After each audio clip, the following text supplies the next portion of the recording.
नमस्कार, अपनी डपली अपना राग के साथ हाजिर हूं मैं अनुपम। प्रदेश की हर छोटी बड़ी खबरों को लेकर लखनऊ में मुख्यमंत्री योगी आदित्यनाथ ने परिवहन सेवाओं का शुभारंभ किया।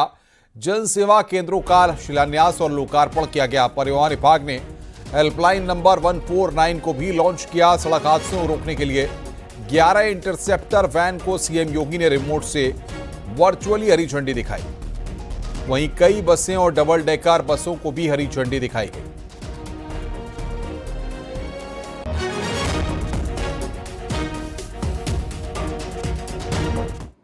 सरल परिवहन हेल्पलाइन का भी 149 की हेल्पलाइन भी जारी हुई है। 149 की हेल्पलाइन एक सामान्य पैसेंजर के लिए बहुत महत्वपूर्ण है, क्योंकि जब आपने डिजिटल बस ट्रैकिंग ऐप का शुभारंभ कर दिया है तो ये ऐप के साथ साथ हेल्पलाइन एक सामान्य नागरिक को अत्यंत मदद करेगा अपने परिजन के बारे में, अपने नातेदार रिश्तेदार के बारे में कि वह व्यक्ति कहां पर पहुंचा है, कहां पे व्यवस्था है, क्या सुविधाएं हैं। मुख्यमंत्री योगी आदित्यनाथ ने आज लखनऊ में 11 इंटरसेप्टर वैन सड़क को हरी झंडी दिखाई। सड़क हादसों को रोकने के लिए इंटरसेप्टर वैन मददगार साबित होंगे। वहीं उत्तर प्रदेश में जिला मुख्यालयों पर डबल डेकर इलेक्ट्रिक बसें चलेंगी। सीएम योगी ने 8 डबल डेकर इलेक्ट्रिक बसें और अन्य कुछ बसों को हरी झंडी दिखाई है। तो 8 डबल डेकर इलेक्ट्रिक बसें रवाना यहां पर की गई हैं। कई अन्य बसों को भी हरी झंडी यहां पर दिखाई गई है। ये तस्वीर इस वक्त हम आपको दिखा रहे हैं। ये बसें आप देख सकते हैं किस तरीके से मुख्यमंत्री के द्वारा इन बसों को हरी झंडी दिखाई गई।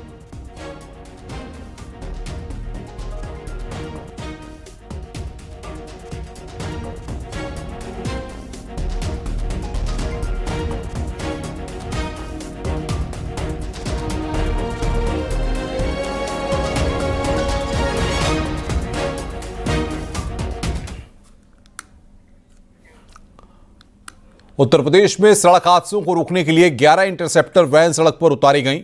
मुख्यमंत्री ने इनको हरी झंडी दिखाई। इंटरसेप्टर वैन में कैमरे लगे हैं जो तेज रफ्तार में चल रही गाड़ियों को चालान कर सकेंगी। समय के साथ इंटरसेप्टर वैन की संख्या बढ़ाई जाएगी।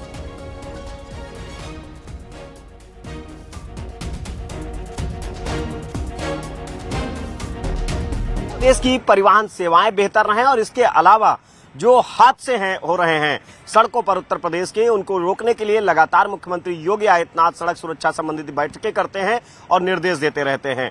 अब मुख्यमंत्री योगी आदित्यनाथ ने इंटरसेप्टर वाहनों की संख्या भी बढ़ाने के निर्देश दिए और उन पर अमल किया गया। इंटरसेप्टर वाहनों को आज से शुरुआत हो रही है। 11 इंटरसेप्टर वाहनों को हरी झंडी मुख्यमंत्री योगी आदित्यनाथ ने दिखाई। जाहिर सी बात है कि बड़ी पहल है उत्तर प्रदेश में सड़क हादसे रोकने के लिहाज से।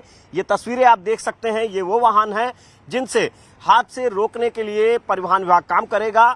सड़कों पर किसी तरीके से हादसे ना हो, उनको रोकने के लिए पूरी तरीके से मुस्तैदी से जुटेगा परिवहन विभाग। और ये इंटरसेप्टर वाहनों की सौगात दी जा रही है। देखिए बैठे हुए हैं राकेश कुमार जी हैं परिवहन विभाग के। सर, इन वाहनों से क्या कुछ फायदा पहुंचने वाला है? जनमानस के लिए बहुत ही उपयोगी हैं ये, और जो रोड एक्सीडेंट हैं उनको रोकने में बहुत ज्यादा कामयाबी मिलेगी। बिल्कुल, ये एआरटीओ साहब हैं। सर, ये हाईटेक किस तरीके से है वाहन, इसमें क्या खास बात है? इसमें जो वाहन ओवर स्पीड में चलते हैं, चलते हुए वाहन का ओवर स्पीड में भी चालान कर सकते हैं।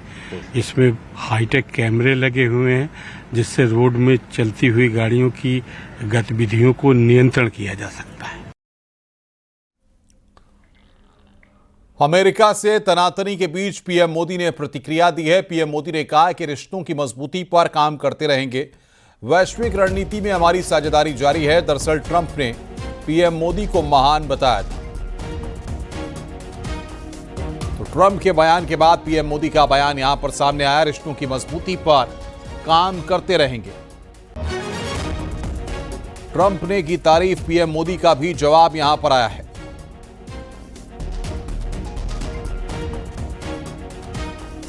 और राष्ट्रपति के उस बयान के बारे में बताते हैं जिस पर पीएम मोदी ने प्रतिक्रिया दी। डोनाल्ड ट्रंप ने कहा था कि वो हमेशा मोदी के दोस्त रहेंगे और मोदी एक बेहतरीन प्रधानमंत्री हैं। ट्रंप ने यह भी कहा कि भले ही इस वक्त उन्हें मोदी का एक कदम पसंद नहीं आ रहा, लेकिन भारत और अमेरिका के रिश्ते बहुत खास हैं और इसमें किसी को चिंता करने की जरूरत नहीं है। ट्रंप के इस बयान ने एक बार फिर यह दिखा दिया कि दुनिया की दो सबसे बड़ी लोकतांत्रिक ताकतों के बीच रिश्ते कितने मजबूत हैं। Well, I'll always be friends with Modi. He's great. Prime Minister, he's great. I'll always be friends, but I just don't like what he's doing at this particular moment. But India and the United States have a special relationship. There's nothing to worry about. I've always Jammu Kashmir के CM Omar Abdullah का बयान भी सामने आया। अशोक स्तंभ के अपमान के मुद्दे पर उमर अब्दुल्ला ने कहा कि दरगाह में अशोक स्तंभ नहीं लगाना चाहिए था।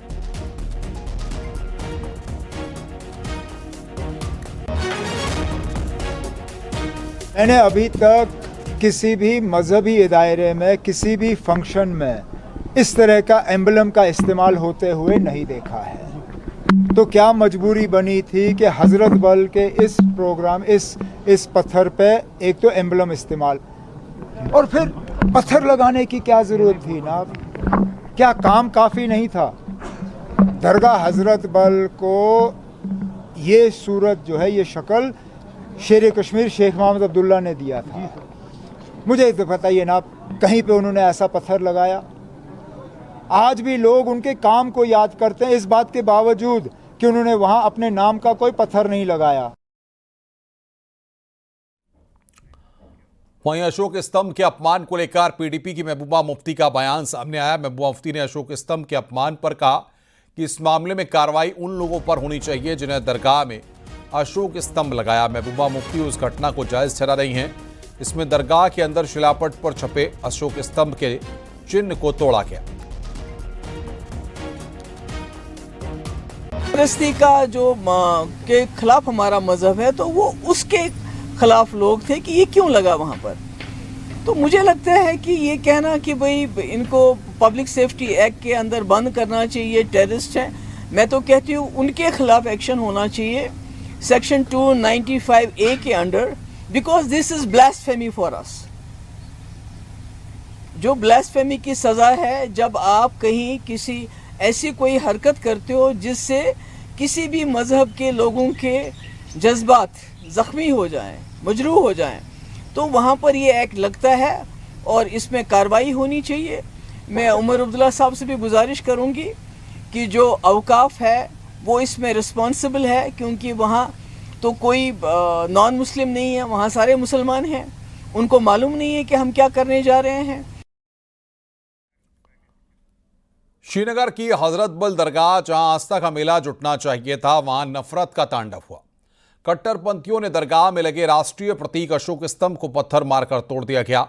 इस बवाल के बाद नेशनल कॉन्फ्रेंस के विधायक सवालों के घेरे में, तो बीजेपी के साथ कांग्रेस ने इस एक्शन की मांग की है। आपको रिपोर्ट दिखाते हैं। और आप देख सकते हैं यहाँ पे अशोक चिन्ह लगा था। ये वो बोर्ड है जो यहाँ पे रिनोवेशन की गई थी दरगाह हजरत बल की। उसके बाद जब इनॉग्रेशन की गई, इनॉग्रेशन के बाद ये बोर्ड लगाया गया था और इसी पर ये राष्ट्र चिन्ह था और उसी को तोड़ा गया। तो ये आप देख सकते हैं, यही वो पत्थर है जो यहाँ पे अभी भी है, जिनसे ये तोड़ा गया, ईंटों से तोड़ा गया और काफी देर तक यहाँ पे हंगामा रहा।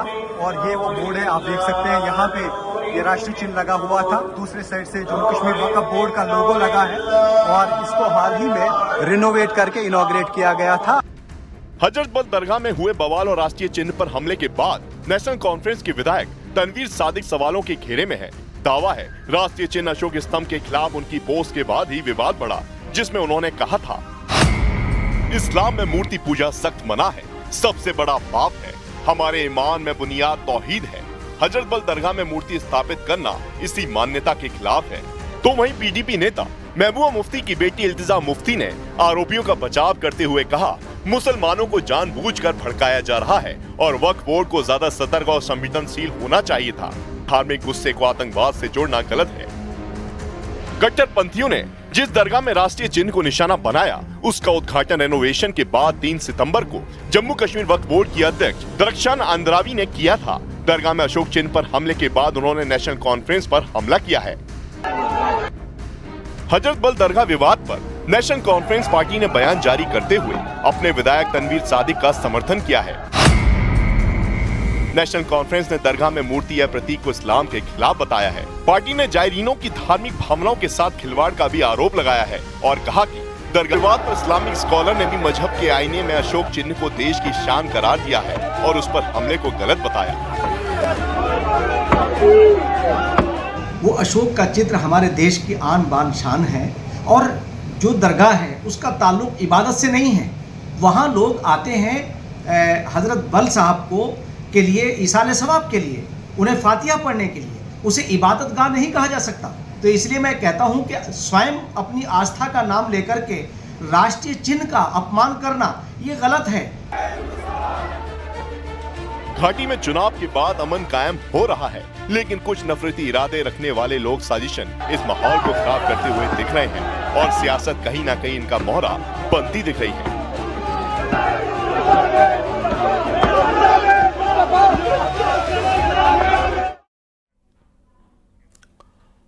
मेरठ में अब्दुल्ला रेजिडेंसी को लेकर विवाद बढ़ गया है। दरअसल आरोप लगाया गया था कि अब्दुल्ला रेजिडेंसी में हिंदुओं की एंट्री नहीं मिलती है। धर्म के आधार पर भेदभाव के इस मामले ने अब तूल पकड़ा तो उत्तर प्रदेश सरकार के ऊर्जा राज्य मंत्री सोमेन तोमर ने अब्दुल्ला कॉलोनी की उच्च स्तरीय जांच करने की मांग की। वहीं जब न्यूज 18 ने पूरे मामले की पड़ताल की तो पता चला कि अब्दुल्ला रेजिडेंसी के प्रोजेक्ट मैनेजर और सिक्योरिटी इंचार्ज हिंदू हैं। वहीं अब्दुल्ला रेजिडेंसी के मालिक गैंगस्टर शारिक के खानदान से संबंध रखते हैं। शारिक 10 साल से जेल में बंद है।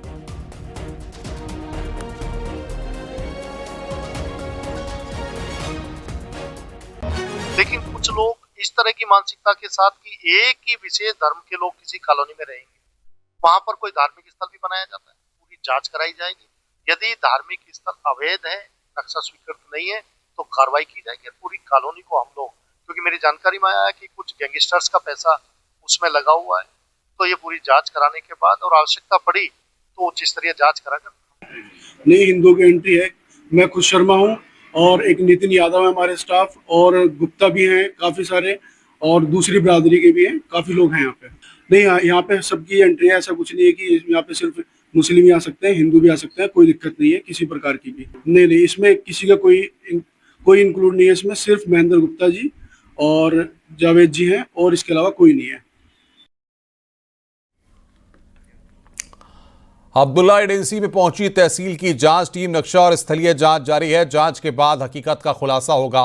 मंत्री सोमेन तोमर ने जांच की मांग की है।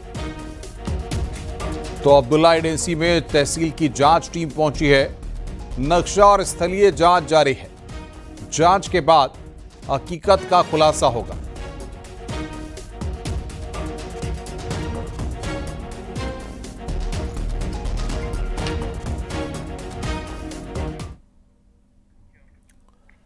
मुंबई में बम धमाके की धमकी देने के आरोपी को पुलिस ने गिरफ्तार कर लिया है। नोएडा के सेक्टर 79 से उसे गिरफ्तार किया गया है। आरोपी अश्विनी कुमार पटना का रहने वाला है।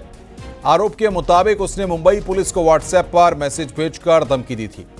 मैसेज में उसने लश्कर-ए-जिहादी के 14 पाक आतंकवादियों के मुंबई में घुसने का दावा किया था और 400 किलो आरडीएक्स से मुंबई दहलाने की बात कही थी। इसके बाद मुंबई के जॉइंट सीपी ने गौतम बुद्ध के नगर के पुलिस कमिश्नर से संपर्क किया। सीपी लक्ष्मी सिंह ने joint CP law and order को और स्वाट को जिम्मेदारी सौंपी, जिसके बाद उसे सेक्टर 79 की सोसाइटी से पकड़ा गया। बताया जा रहा है कि आरोपी अश्विनी 5 साल से ज्योतिष और वास्तु का काम करता था। आरोपी अश्विनी कुमार इससे पहले फ्रॉड के एक मामले में जेल जा चुका है। फिरोज नामक शख्स की शिकायत पर उसे 3 महीने की सजा मिली थी। तब से फिरोज से वो इसका बदला लेना चाहता था, इसलिए उसने फिरोज के नाम का मैसेज मुंबई पुलिस को किया।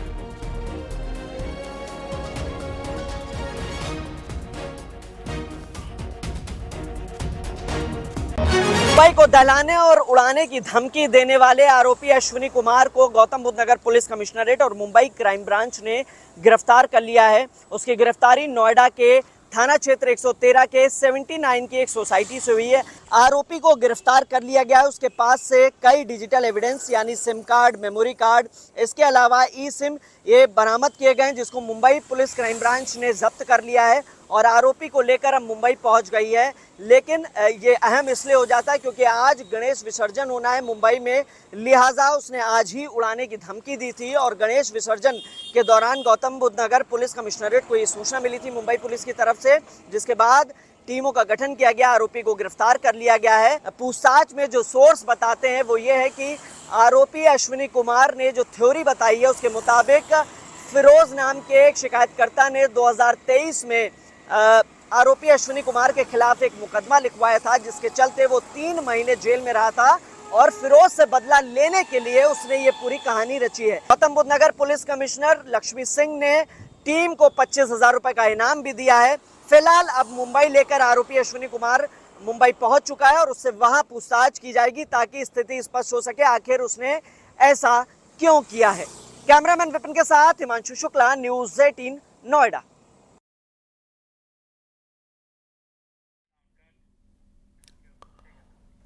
और राम निरंजन कोल उर्फ राजा कोलंदर जेल से रिहा होगा। कारागार विभाग ने राजा कोलंदर की समय से पहले सशर्त रिहाई का आदेश जारी किया है। राज्यपाल की मंजूरी के बाद शासन ने 4 सितंबर को रिहाई आदेश जारी किया। शासन ने उन्नाव जिला जेल के सीनियर सुप्रीटेंडेंट को रिहाई का आदेश दिया है। बता दें कि राजा कोलंदर उन्नाव जेल में बंद हैं। राजा कोलंदर के बेटे नवीन कुमार को उसकी देखरेख का जिम्मा सौंपा गया है। लाइसेंस की शर्तों के मुताबिक बंदी को कई निर्देशों का पालन करना होगा। यदि बंदी किसी शर्त का उल्लंघन करता है तो उसे फिर से जेल में भेजा जा सकता है। प्रयागराज के शंकरगढ़ के रहने वाले राजा कोलंदर पर पत्रकार धीरेन्द्र सिंह समेत 14 हत्याओं का आरोप है। 2012 में प्रयागराज की एक कोर्ट ने धीरेन्द्र सिंह की हत्या के मामले में राजा कोलंदर को उम्र कैद की सजा सुनाई थी। 23 मई 2025 को लखनऊ की एक कोर्ट ने राजा कोलंदर को रायबरेली के मनोज सिंह और उसके ड्राइवर रवि श्रीवास्तव की हत्या में उम्र कैद की सजा सुनाई थी।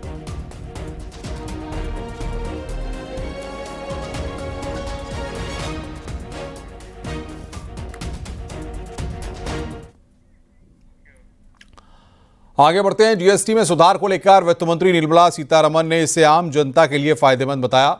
उन्होंने कहा कि जीएसटी में सुधार को लेकर पीएम मोदी काफी गंभीर हैं। जीएसटी सुधार से आम लोगों को राहत मिलेगी और जीएसटी सुधार से ट्रम्प टैरिफ का असर कम होगा। वित्त मंत्री निर्मला सीतारमण ने न्यूज़ 18 के editor in chief Rahul Joshi से एक्सक्लूसिव बातचीत की। Well, the Prime Minister did announce it from the Red Fort on Independence Day. But even about 8 months ago, he called me once and had a long talk about how GST can be, revamped, looked at, and only from one point of view. He said, look, both from the point of view of the process and also for the common man, the tax rates, is there a way in which we can make it simpler? So I had agreed that I will go into it and come back to him. Then around the budget, when we were talking about many tax related issues, he reminded me about the work which has got to be done, and I assured him again that time that yes, the work is progressing and I'll come back to him. And also, like the way we did in the budget, respecting the middle class, respecting the taxpayer, respecting people who are really the ones out of their salaries giving the tax. We need to do something for the day-to-day indirect tax which falls on every Indian citizen in some way or the other. So this tax is something which touches the lives of every citizen, and therefore we need to be a lot more sensitive. Now that tariffs with the US are at 50%, what is the likely impact on the GDP going forward? But with the reform like this, many of that should be offset. It's a dynamic situation where you're moving from one to another with newer players coming in, newer factors coming into play. We will come out with something to handhold those who are hit by the 50% tariff from the US. This has been said earlier. I've met up with the delegations when I went to Chennai in recent past few days.